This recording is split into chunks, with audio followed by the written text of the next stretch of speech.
Assalamualaikum warahmatullahi wabarakatuh. Perkenalkan, nama saya Lira Febriani, kelas 9F. Di sini saya akan sedikit menjelaskan tentang perdagangan internasional.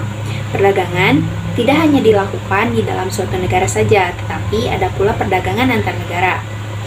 Tidak ada negara yang dapat memenuhi kebutuhannya sendiri. Contohnya seperti Amerika. Amerika sebagai negara superpower tidak dapat memenuhi kebutuhan negara sendiri karena ada barang tertentu yang tidak dapat mereka hasilkan.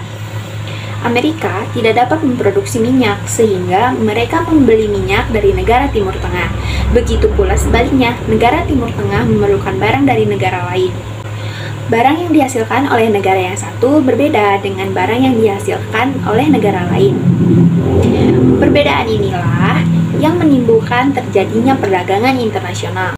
Perdagangan internasional adalah proses pertukaran barang atau jasa dengan negara lain yang bertujuan untuk mendapatkan keuntungan atau laba. Di dalam perdagangan internasional terdapat keluar atau masuknya barang dari suatu negara ke negara yang lain. Mengirimkan atau menjual barang ke negara lain disebut dengan ekspor, dan pelaku ekspor disebut eksportir. Ada pula masuknya barang dari negara lain disebut dengan impor. Negara pelaku impor disebut dengan importir. Apakah perdagangan dalam negeri juga merupakan pertukaran barang dan jasa? Kegiatan perdagangan internasional dan perdagangan dalam negeri sebenarnya sama saja. Kegiatan yang dilakukan adalah pertukaran barang dan jasa. Namun, ada beberapa perbedaan antara perdagangan internasional dan perdagangan dalam negeri.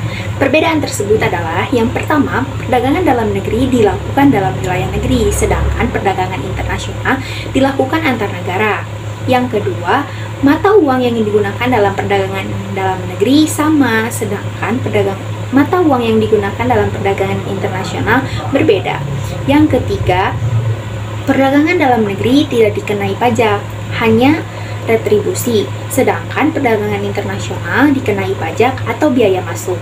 Pada dasarnya, perdagangan internasional muncul dilatar belakangi oleh kemampuan menghasilkan barang negara yang satu dengan negara yang lain berbeda. Perbedaan inilah yang menjadi pendorong terjadinya perdagangan internasional.